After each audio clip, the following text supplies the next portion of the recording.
প্রেমাঞ্জনশ্চরিত ভক্তি বিলোচনেন সন্তোষদৈব হৃদয়েষু বিলোকয়ন্তি যং শ্যামসুন্দরম অচিন্ত্যগুণস্বরূপম গোবিন্দমাদিপুরুষং তমহং ভজামি। যং শ্যাম সুন্দরম অচিন্ত গুণস্বরূপম, অনন্ত গুণগণ নিলয় ভগবান শ্রী গোবিন্দ দেব আমরা আস্বাদন করেছিলাম। ভগবানের গুণবৈশিষ্ট্য, তার প্রথম গুণ, যে গুণের দ্বারা ভক্ত ভগবানকে প্রীতি করে, যে গুণের দ্বারা ভগবান ভক্তির চিত্তকে আকর্ষণ করে, যে গুণের দ্বারা ভগবান ভক্ত চরণে অনুরক্ত হয়, সেই গুণের নাম হচ্ছে কারুণ্য গুণ। তিনি করুণাময়। গোপীনাথ তুমি কৃপা পারাবা, গোপীনাথ তুমি কৃপা পারাবা, গোপীনাথ তুমি কৃপা পারাবা, গোপীনাথ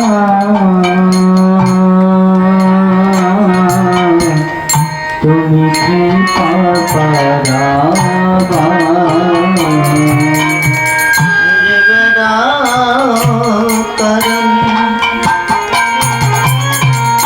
আসিয়া প্রপঞ্চে জীবের কারণে,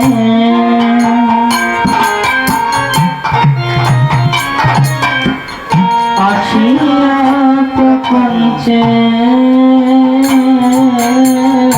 লীলা কইলে সুবিস্তার, তুমি কৃপা পারাবা, জীবের কারণে আসিয়া প্রপঞ্চে লীলা কইলে পারাবা,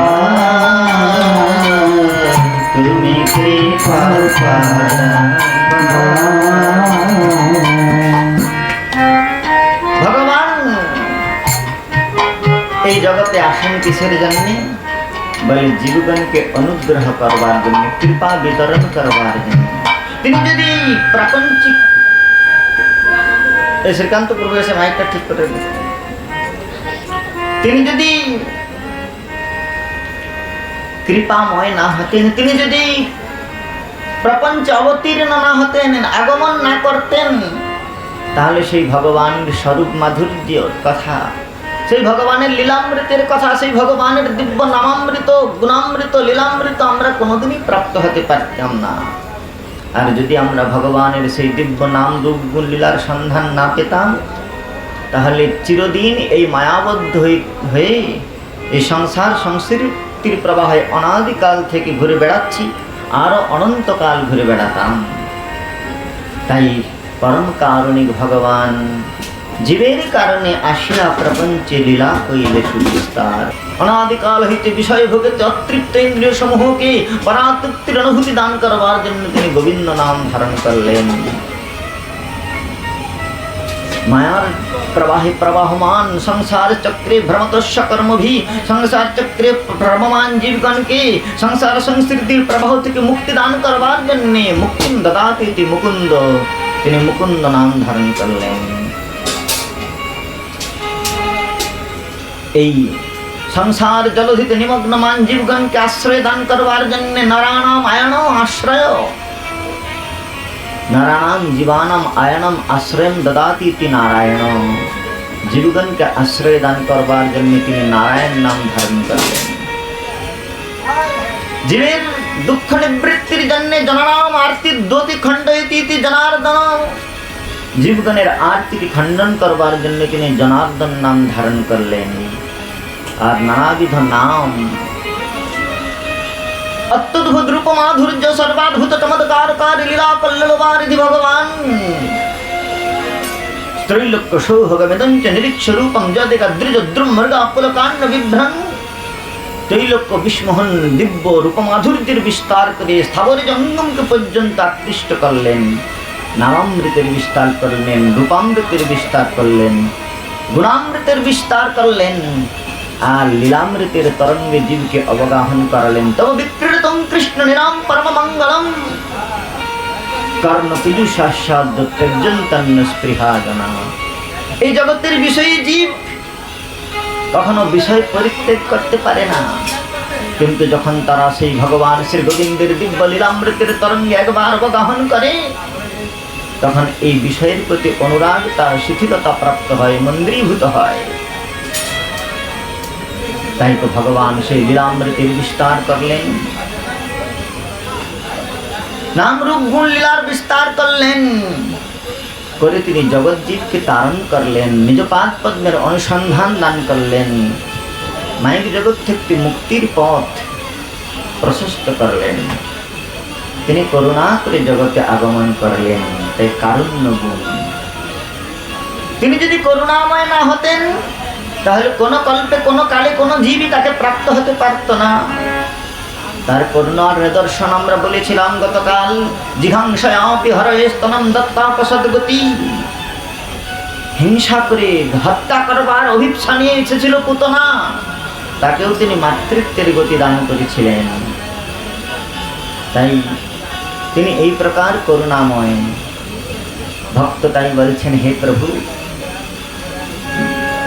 তুমি তো করুণা সিন্ধু। দেখুন, প্রেমের রাজ্যে অধিকারের দাবি থাকে, প্রেমাস্পদের কাছে একটা স্বাভিমান অভিব্যক্তি লাভ করে। তাই ভক্ত বলছে, হে প্রভু, আপনি পতিত পাবন, কিন্তু আমি যদি পতিত না হতাম তাহলে আপনার পতিত পাবন নাম হতো কেমন করে? আপনি দীনবন্ধু, দিন তো আমি, আপনি তো বন্ধু। তো দীনবন্ধু দিন যদি আমি না হতাম তাহলে তুমি দীনবন্ধু হতে কেমন করে? তাই হে প্রভু, যদি তুমি সত্যি পতিত পাবন নাম ঘোষণা তোমার শ্যাম, যদি তুমি সত্যই পতিত পাবন হও তাহলে আমার মতো পতিতকে উদ্ধার করো। ভগবান বলে, আমার ভজন করো, সদ্গুণ সম্পন্ন হও। বলে, যদি ভজন করতে পারতাম তাহলে কি এত জন্ম ঘুরে বেড়াতাম? সদ্গুণ সম্মানিত যদি হতাম, এই জগতের কোনো গুণের দ্বারা ভগবানকে বাঁধা যায় না। যশোমতী ত্রিগুণের রজ্জু নিয়ে ছুটেছিল, বাঁধতে পারেন নাই। দৃষ্টা পরিশ্রমম কৃষ্ণম কৃপয়াসিত সবন্ধনে। যশোমতী মায়ের প্রযত্ন দেখে, সাধকের সাধন চেষ্টা দেখে ভগবান কৃপাপূর্বক বাঁধা পড়লেন। কিন্তু সাধক কোনোদিন তার গুণের দ্বারা গোবিন্দকে রিঝাতে পারে না। কেননা এই জগতে আমাদের যতটুকু গুণ রয়েছে সেগুলো অপূর্ণ। গুণ তো নাই, অসদ্গুণে ভরা। আর যেটুকু সদ্গুণ রয়েছে তার আবার অভিমান রয়েছে। যদি কেউ একটু দান করে তাহলে হরিশ্চন্দ্রের নামে কেটে নিজের নাম ঢুকাতে চায়। তো সেই জন্যে বিদ্যাপতি ঠাকুর বলছেন, প্রভু বিচারিতে গুণ নাহি পায়বি।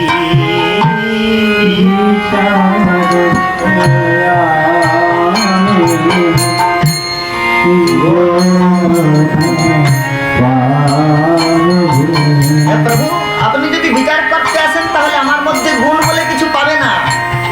কিন্তু হে গোবিন্দ, তুমি তো গুণাতীত, তাই তুমি গুণ দোষের বিচার না করেই আমার প্রতি কৃপা করো।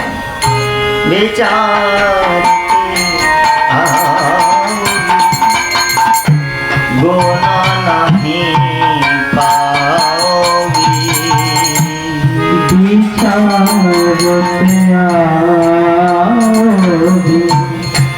গুণ না পাওবি।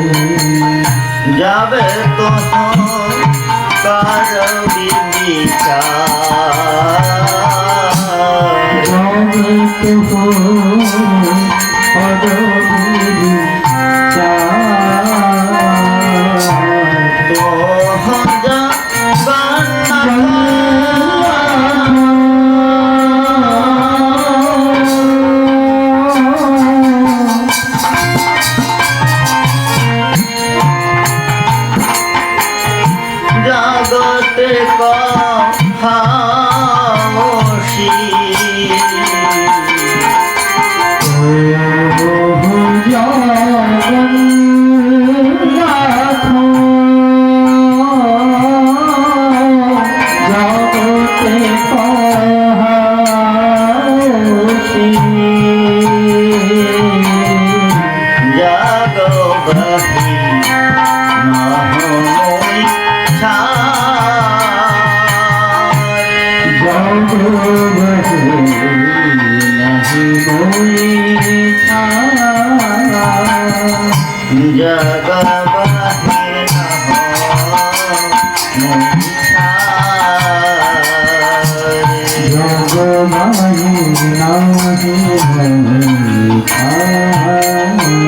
বিদ্যাপতি ঠাকুর বলছেন, হে প্রভু, যদি তুমি গুণ দোষের বিচার করতে আসো, বিচারিতে আউরি গুণ নাহি পাওবি, জব তুহু করবি বিচার। কিন্তু তুহু জগন্নাথ জগতে কহসি। জগতের লোকেরা বলে তুমি নাকি জগন্নাথ, আর জগন্নাথ মানে জগতের নাথ। তুমি যদি জগতের নাথ হও তাহলে জগবাহির নহ মুই ছাড়। আমি তো জগতের বাইরে নয়, তাই তুমিও আমার নাথ। আচ্ছা, যদি ভগবান জগন্নাথ হন তাহলে তিনি আমারও নাথ। আর আমার যদি নাথ হয়, আপনার বাড়ির গরু যদি অন্যের বেড়া খেয়ে যায়, তাহলে লোকে কি আপনাকে ভৎসনা করবে না? আপনার অপবাদ হবে না? তেমনি হে জগন্নাথ, আপনি জগতের নাথ, আর জগবাহির নহ মুই ছাড়। তাহলে তুমি আমার নাথ। যদি তুমি আমার নাথ হও, আর এই কাম ক্রোধাদি যদি আমাকে প্রকার বিব্রত করে অসৎ পথে নিয়ে যায়, তাহলে এটা কি তোমার অপযশ নয়? হে নাথ, তুমি ঋষিকেশ ঋষি কদমিয়া লহ মোরে নিজ তুমি ঋষিকেশ ঋষি কদমিয়া লহ নিজ। নরোত্তম দাস ঠাকুর মহাশয় বলছেন, শোনো শোনো, এই জগতে তুমি তো জগৎপতি, জগন্নাথ মানে জগতের পতি। আর কোন রমণীর যদি পাতিব্রত্য না থাকে, সে যদি কোন রমণী যদি দ্বিচারিণী হয়, তাহলে তার পতিরও দোষ লাগে। তো আমি যদি, তুমি তো শ্রেয়প্রতি যজ্ঞপ্রতি প্রজাপতি জগতের পতি তুমি, তা তুমি জগৎপতি জগন্নাথ, তো আমারও পতি। অতএব আমার পালন করাটা তোমার কাজ। যদি বলো যে তুমি তো আমার ভজন করো নাই, তুমি যদি বলো তুমি তো আমার ভজন করো নাই, তুমি তো অপরাধ করেছো, অপরাধী। ঠাকুর মহাশয় প্রার্থনায় বলছেন, যদি হই অপরাধী তথাপি হও তুমি গতি। যদি হই অপরাধী তথাপি হও তুমি গতি। যদি হই অপরাধী তথাপি হও তুমি গতি। যদি হই অপরাধী তথাপি হও তুমি গতি। সত্য সত্য জ্ঞান সতীর পতি। সত্য সত্য জ্ঞান সতীর পতি। সত্য সত্য জ্ঞান সতীর পতি। সত্য সত্য জ্ঞান সতীর পতি। হরে কৃষ্ণ, ওইসব ছেড়ে দেন, ও জাহান্নামে চলে যাক। হরি কথায় মন দিলে এইসব বেলুন ফেলুন কি হলো, আপনি বাচ্চা ছেলে নাকি?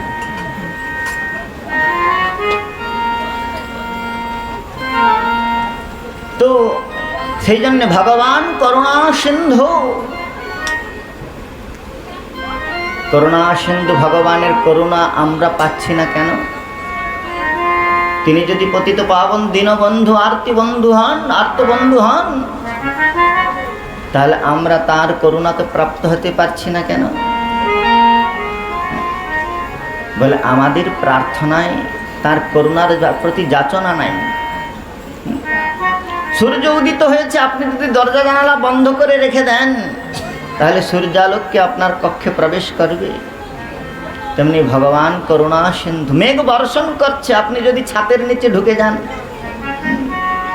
তা আমরা এই মায়ার আভরণে আবৃত হয়েছি, সংসার ছত্র ধারণ করে রয়েছি, তাই ভগবানের কৃপামৃত বরিশন হলেও সেই বরিশন আমাদেরকে সংসিক্ত করছে না।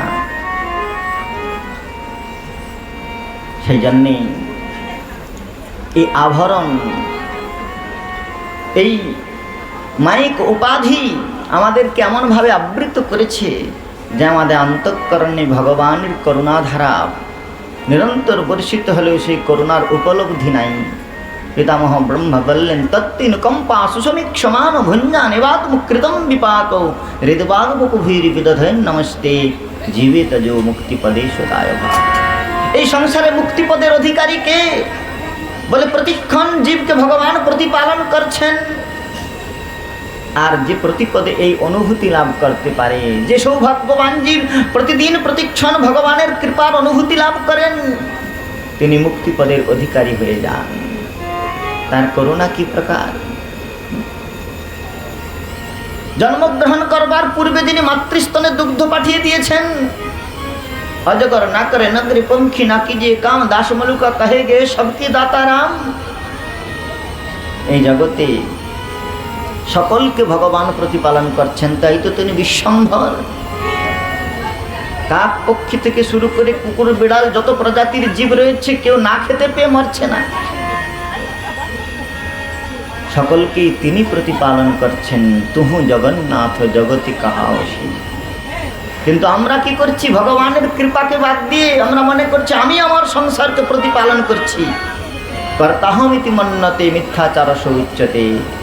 অহংকার বিমূঢ়াত্মা, অহংকার গ্রস্ত হয়ে, আর জীব যখন অহংকার গ্রস্ত হয়ে যায়, অহংকার বিদ্যুতানাম কেশব নহি দূরগ। যার হৃদয়ে অহংকার নাই তার থেকে ভগবান দূরে নাই। আর অহংকার জুতানাম হি মধ্যে পর্বতরাশয়। যার হৃদয়ে অহংকার রয়েছে তার থেকে ভগবানের দূরত্ব, মাঝখানে একটা পর্বত প্রমাণ ব্যবধান, মধ্যে পর্বতরাশয়। এক হচ্ছে ভগবান, আর তার সতীনের নাম হচ্ছে অভিমান। যার হৃদয়ে থাকবে অভিমান, তার হৃদয়ে থাকে না ভগবান। তাই কারুণ্য ঘন বিগ্রহ ভগবানের করুণা গুণের পরিচয় আমরা লাভ করেছিলাম। দ্বিতীয় গুণ বলেছিলাম আমরা প্রেম বৈবস্যতা। ভগবান ভক্ত প্রেমে এই প্রকার বশ, বিগত কল্যাণ সাধন করিয়েছিলেন মহারাজ সুদামা বিপ্র। শ্রী ভগবান অখিল বৈকুণ্ঠাধীশ তত্ত্ব, অখিল ব্রহ্মাণ্ডের অধিপতি দ্বারকাধীশ হয়েও তিনি তার সেই বাল্য বন্ধু সুদামা বিপ্রকে নিজের নয়নাশ্রিতে তার চরণ কমল বিধৌত করে, গঙ্গা যমুনার ধারা যেন শ্রী ভগবানের নয়ন কমল হইতে বিগলিত হয়ে সুদামার চরণ কমল বিধৌত করে দিলেন। আর সেই বিপ্রের পদকমল বিধৌত করে তিনি নিজে তার পদকমল পরিমার্জন করে তার চরণামৃত গ্রহণ করলেন। সুদামা বিপ্র যে 4 মুষ্টি ভৈক্ষবস্তু নিয়ে উপস্থিত হয়েছিলেন দ্বারকাপুরে, দ্বারকার মহৈশ্বর্য লক্ষ্য করে, তিনি তা দিতে পারলেন না ঠিকই, কিন্তু শ্রী ভগবান বললেন, হে সুদামা, তুমি আমার স্বভাব জানো না? পত্রম পুষ্পম ফলম তোয়ম जो मे भक्त प्रयच्छति तदहं भक्तपहृतं गृह्णामि प्रजतात्मनः। প্রজতাত্মন প্রউপসর্গে যদি প্রকৃষ্ট রূপে যত্ন করে আমি সেটা গ্রহণ করি। কোনটা? বলে পত্র পুষ্প ফল জল যদি ভক্তি মিশ্রিত অন্তঃকরণে ভক্ত আমাকে অর্পণ করে। কেন বৈকুণ্ঠে কি পত্র পুষ্প ফল জল নাই? লক্ষ্মী সহস্র শত সম্ভ্রম সেব্যমানম, যেখানে সহস্র সহস্র লক্ষ্মী সম্ভ্রম সহকারে তার সেবা করছেন, সেই ভগবান মর্তে এসে পত্র পুষ্প ফল জলের যাচনা করছেন। বৈকুণ্ঠে কি পাতা ফুল ফলের অভাব পড়ে গিয়েছে? বলছেন এটি ভগবানের করুণার পরিচয়, ভক্ত প্রেমের পরিচয়। ভগবান বললেন যে জগতের ভক্ত ভক্ত আমার কাছে সহজে আত্মনিবেদন করেন, আমাকে সর্বস্ব অর্পণ করে আমার হতে চায় না। তাই সে অতি তুচ্ছ বস্তু যদি আমাকে অর্পণ করে, গাছের পাতা, একটু ফুল, গাছ থেকে পেড়ে আনা একটু ফল, এই পত্র পুষ্প ফল অর্পণ করতে করতে একদিন সে তার হৃদয় অর্পণ করে দেবে। আর সেটি ভগবানের প্রয়োজন। পত্র পুষ্প ফল জল ভগবানকে দিলে কি হয়? প্রহ্লাদ মহারাজ বলছেন শ্রীমদ্ ভাগবতে সপ্তম স্কন্দের নবম অধ্যায়ে, নৈবাত্মনো প্রভুরয়ং নিজলাভপূর্ণ মানম জনাদ বিদুষো করুণো গৃণী। যজ্জনে ভগবতে বেদধীতমানম তচ্চাত্মনম প্রতিমুখস্য যথা মুখশ্রী। পত্র পুষ্প ফল জল দিলে ভগবান সেটি গ্রহণ করেন, অঙ্গীকার করেন, আর অঙ্গীকার করে সেটি প্রসাদ রূপে ভক্তের নিকট বিতরণ করেন। প্রসাদের সর্বদুঃখানাম হানিরস্য পজায়তে।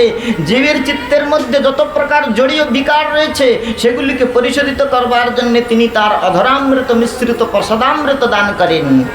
আর সেই প্রসাদ গ্রহণ করে অনুকম্পা, প্রসাদ শব্দে অনুকম্পা, সেই অনুকম্পায় বিভূষিত হয়ে ভক্ত ভগবত বৈমুখ্য পরিত্যাগ করে পরতত্ত্ব সান্মুখ্যের জন্য উদ্গ্রীব হয়ে ওঠেন।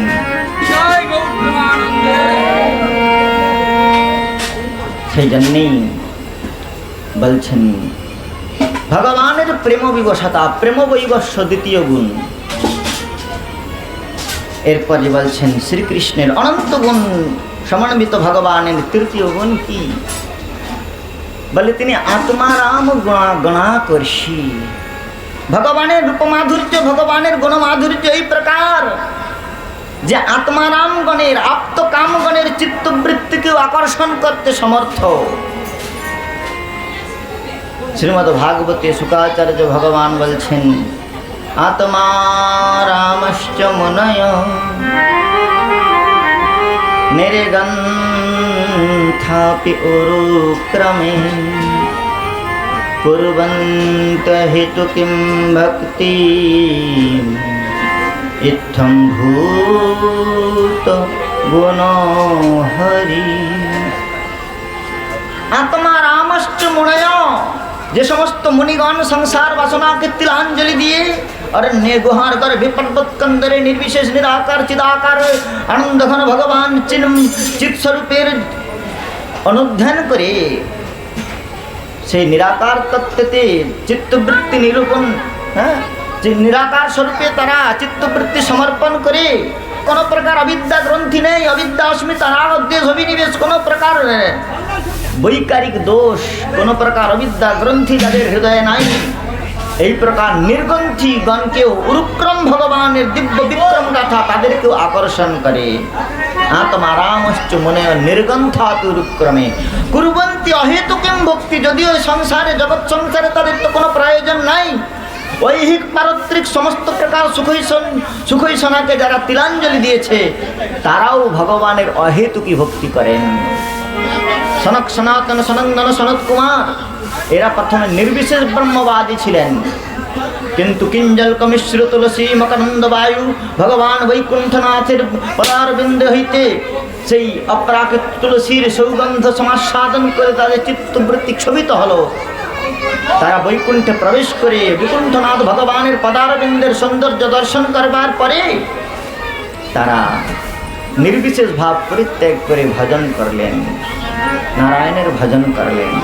কুর্বন্তি হয়তো কিম ভক্তি ইত্থম ভূত গুণ হই। শ্রী সুখদেব গোস্বামী পাদ জন্মগ্রহণ করবার সঙ্গে সঙ্গে জম প্রব্রজন্তমরূপেতমপেত কৃতম দৈপায়ন বিরহ কাতরয়া জুহাব পুত্রেতি তন্ময়তয়া স্তর্বোভিনে দুস্তম সর্বভূত হৃদয় মণিমান তস্মি। জন্মগ্রহণ করবার সঙ্গে সঙ্গে দ্বাদশ বৎসরের সুখদেব মাতৃগর্ভ থেকে বিনির্গত হয়ে নামকরণ উপনয়ন চূড়াকরণ কোনো প্রকার সংস্কার হয় নাই, অরণ্যের অভিমুখে গমন করছেন। পিতা পশ্চাৎ দেশে হা পুত্র করে পশ্চাৎ গমন করছেন, কিন্তু সেই নির্বিকার হৃদয়ে সুখদেবের সর্বভূত মুনীশ্বর সেই সুখদেব তিনি নির্বিকার চিত্তে বনগমন করলেন। এই প্রকার পরমহংস চক্র চূড়ামণি সুখদেব তিনি যখন বনভূমির মধ্যে বৃন্দারণ্যের কোন এক বৃক্ষতলে বসে নির্বিশেষ নিরাকার চিদাকার সেই অখণ্ড মণ্ডলাকারম চিদাকার বৃত্তির ধ্যান করছেন, নির্বিশেষ ব্রহ্মের ধ্যান করছেন। আর এদিকে শ্রীকৃষ্ণ দ্বৈপায়ন বেদব্যাস নারদ গোস্বামী পাদের কৃপায় শ্রীমদ্ ভাগবত সংহিতা রচনা করলেন।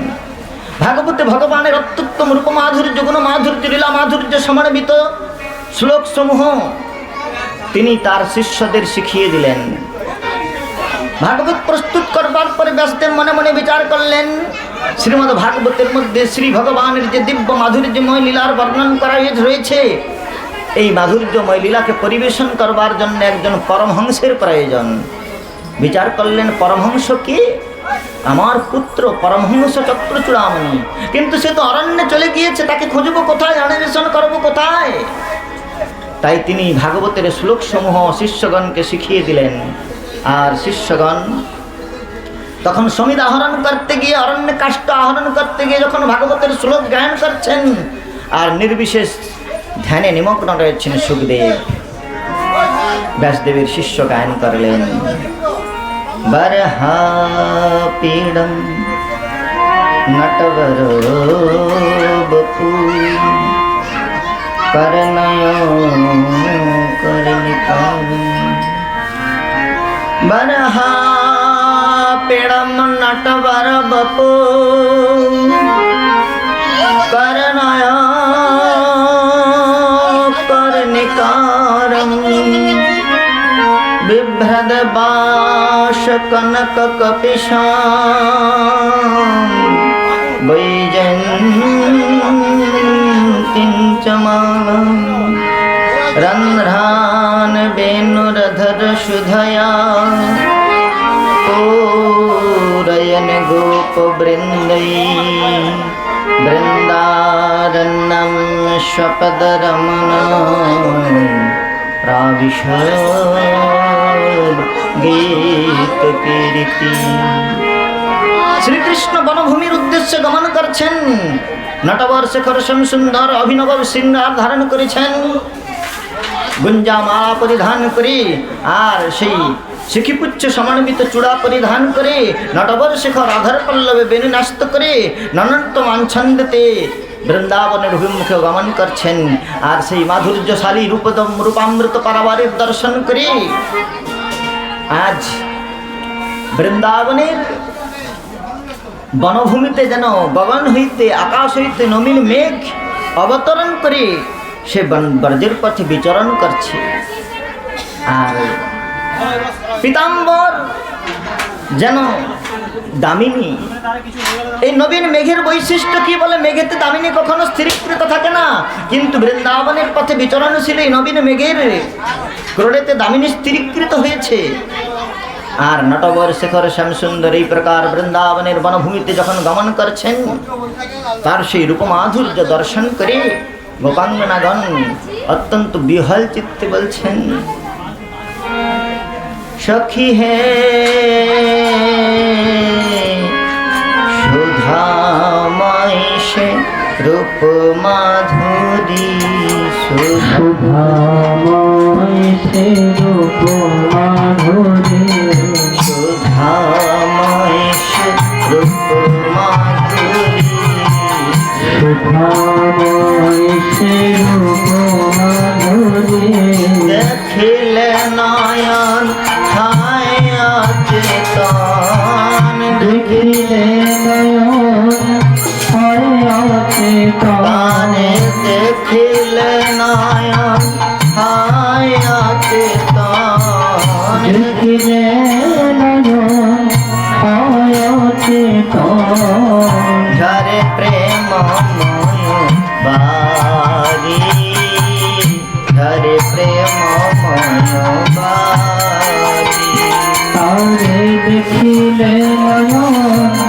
হয় অচেতন ভাবে প্রেমময় বাড়ি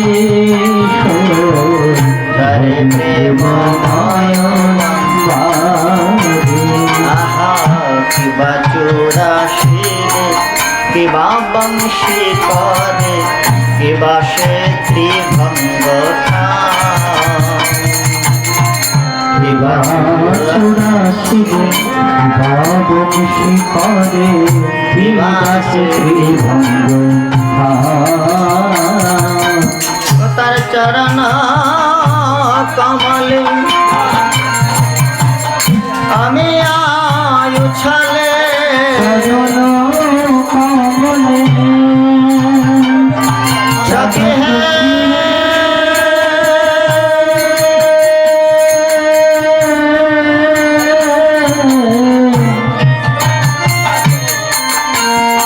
নরম সখী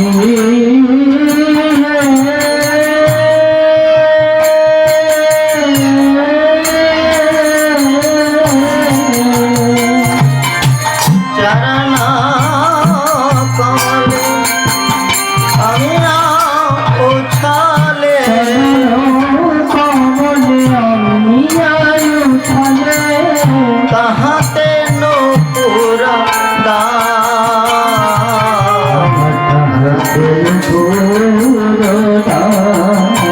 হ্যাঁ সখী সেই শ্যামসুন্দরের চরণ কমলের নূপুর দেখে আমার কি মনে হচ্ছে জানিস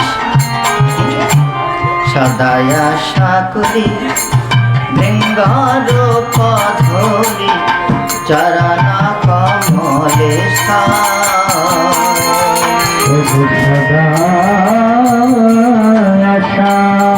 করি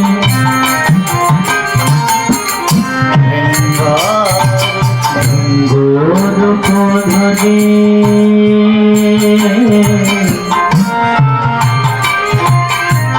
চরণ কমলে অনায়াসে পাই কৃষ্ণ গুণ গায় অনায়াসে পাই কৃষ্ণ গুণ গায় সখী অনায়াসে পাই কৃষ্ণ গুণ গায় অনায়াসে পাই কৃষ্ণ গুণ গায় আরে না ভজিব আরে না ভজিব ও অনায়াসে পাই কৃষ্ণ গুণ গায় আরে না ভজিব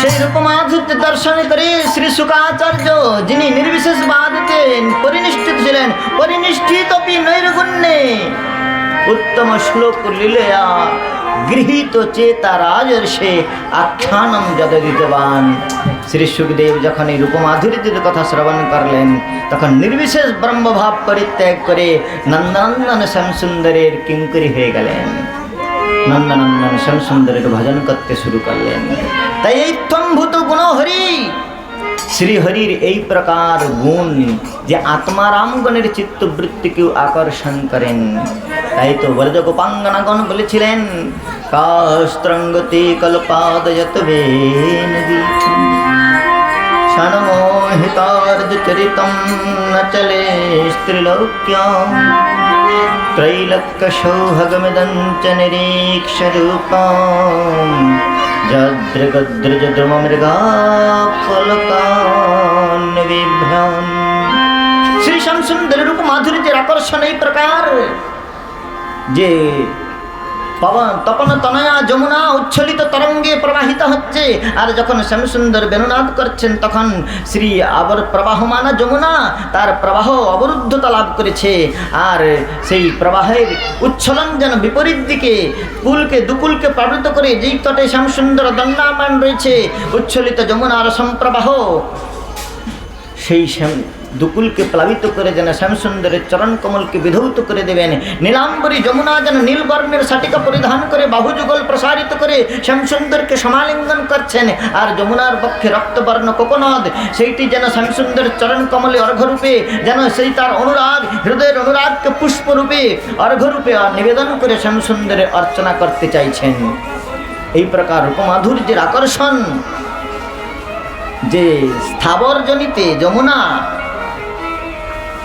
गिरिराज हंत्राय मद्रिरबला हरिदास वर्ज श्री श्यामसुंदर रूप माधुर्य दर्शन करे गोवर्धनेर এই प्रकार पुलक হয়েছে, এই प्रकार आनंद হয়েছে যে তার পুল রোমাবলী রূপে বৃক্ষলতা আদি তারা পুলকিত হয়ে নানাবিধ ফল ফুলে বিভূষিত হয়েছে। আর যমুনা কি করছে? তপন তনয়া তরঙ্গ তুলিয়া খেলিয়া দুলিয়া চলে। তপন তনয়া তরঙ্গে তুলিয়া খেলিয়া দুলিয়া চলে। তপন তনয়া তরঙ্গ তুলিয়া খেলিয়া দুলিয়া চলে। তপন তনয়া তরঙ্গে দুলিয়া খেলিয়া দুলিয়া চলে। শ্যামে সোনাগার রূপ মনোহর, শ্যামে সোনাগার রূপ মনোহর, দ্বিজ চণ্ডী দাস ভানে। শ্যামে সোনাগার রূপ মনোহর, দ্বিজ চণ্ডী দাস ভানে। কৃষ্ণের মাধুর্যের এই প্রকার আকর্ষণ, তাই তার গুণ হলো আত্মারাম গুণাকর্ষী। আর একটি গুণ বলে দিই, সেটি হচ্ছে কৃতজ্ঞতা। এই জগতে কেউ কৃতজ্ঞ নয়, সকলে কৃতজ্ঞ। কৃতজ্ঞ আর কৃতজ্ঞের মধ্যে পার্থক্য কি? বলে কাউকে যদি উপকার করেন, সে উপকারীর যে উপকার স্বীকার করে তাকে কৃতজ্ঞ বলা হয়, আর উপকারীর যে অপকার করে তাকে কৃতজ্ঞ বলা হয়। জড় জগতে একটা দৃষ্টান্ত রয়েছে। বিদ্যাসাগর মহাশয়কে একদিন একজন খুব গালিগালাজ করছে সকালবেলা উঠে পড়ে। তো বিদ্যাসাগরকে আরেকজন বলছেন যে আচ্ছা বিদ্যাসাগর মহোদয়, ওই ব্যক্তি আপনাকে সকালবেলা উঠে খুব গালাগালি করছে। বিদ্যাসাগর বললেন যে ওনার কন্যার বিবাহেতে আমি 500 টাকা দিয়েছিলাম, উপকার করেছিলাম, এই জন্য গালিগালাজ করছে। ওটা আমার পাওনাই ছিল। এই জন্য একে বলা হয় কৃতজ্ঞ। আর কৃতজ্ঞকে এই জগতে কেউ কৃতজ্ঞ নয়। যেটুকু কৃতজ্ঞতা জ্ঞাপন করে সেটাও মৌখিক, কিন্তু বাস্তব কৃতজ্ঞ হচ্ছেন ভগবান। ভগবানকে যদি কেউ সামান্য বস্তু অর্পণ করে, তুলসী জলমাত্রেন জলস্য চুলুকেন বা বিকৃণীতে সমাত্মানম ভক্তব্য ভক্তবৎসল। এই জগতে এই প্রকার দৃষ্টান্ত নাই। এক গুন্ডুস জল আর একটি তুলসী পাতা অর্পণ করলে ভগবান তার কাছে আত্মবিক্রয় করে দেন। এত বড় কৃতজ্ঞ জগতে আর নাই। বিকৃণীত সপ্রতি বলছেন সকৃদেব প্রপন্নাস্মিতি যাচতে। ভক্ত যদি একবার বলে হে কৃষ্ণ আমি তোমার, হে কৃষ্ণ তবাস্মি, অভয় সর্বদা তস্মৈ দদাম্যে তদ্ব্রতম মম, সারা জীবন আমি তাকে অভয় দান করবো, এটা আমার ব্রত। সারা জীবন আমি তাকে রক্ষণাবেক্ষণ করবো, এটা আমার ব্রত। তাহলে ভক্ত একবার বলবে এত বড় কৃতজ্ঞ তিনি। দ্রৌপদী যখন যুধিষ্ঠিরের সভায় সুদর্শন দিয়ে ভগবান শিশুপালকে বধ করলেন, আর সুদর্শন যখন গিয়েছে তখন লীলাবিহারী ভগবান শ্রী গোবিন্দের হাতের অঙ্গুলিটা একটু ক্ষত হয়ে গিয়েছে। দ্রৌপদী সঙ্গে সঙ্গে কি করলেন, বস্ত্রাঞ্চল দিয়ে আবৃত করে দিলেন, বেঁধে দিলেন। আর বিনিময়ে তিনি কি করেছিলেন, যখন ভারী সভায় কৌরবগণ তাকে বিবেচনা করবার জন্য প্রযত্ন করেছিলেন, ভগবান বস্ত্রাবতার ধারণ করে তার লজ্জা নিবারণ করেছিলেন। সেই জন্য ভগবান বলছেন, ঋণমে তৎপ্রবৃদ্ধম মে হৃদয়ান নাপসর্পতি যদ গোবিন্দে চক্রোশ কৃষ্ণম মাম দুর্বাসিন। ভগবান কি বলছেন, নিজের মুখে ভগবান বলছেন, ঋণমে তৎপ্রবৃদ্ধম মে হৃদয়াম নাপসর্পতি। আজ পর্যন্ত আমি হৃদয় থেকে সেই ঋণের ভারটা অপসারণ করতে পারি না। কোন ঋণের ভারটা? বললেন, বিবসন করবার সময় প্রযত্নশীল কৌরবগণের সভায় আর্ত হয়ে দ্রৌপদী আরতিমাখা কণ্ঠস্বর নিয়ে, হে গোবিন্দ দ্বারকাবাসীন, একবার যে ওই গোবিন্দ নাম নিয়েছিল, সমগ্র সৃষ্টির মূল্য দিয়েও আমি তার ঋণ শোধ করতে পারবো না। তাহলে একবার যিনি গোবিন্দ নাম গ্রহণ করেছেন, তার ঋণ শোধ করবার জন্য তিনি অসমর্থতা ব্যক্ত করেছেন। এই প্রকার কৃতজ্ঞ হচ্ছেন ভগবান।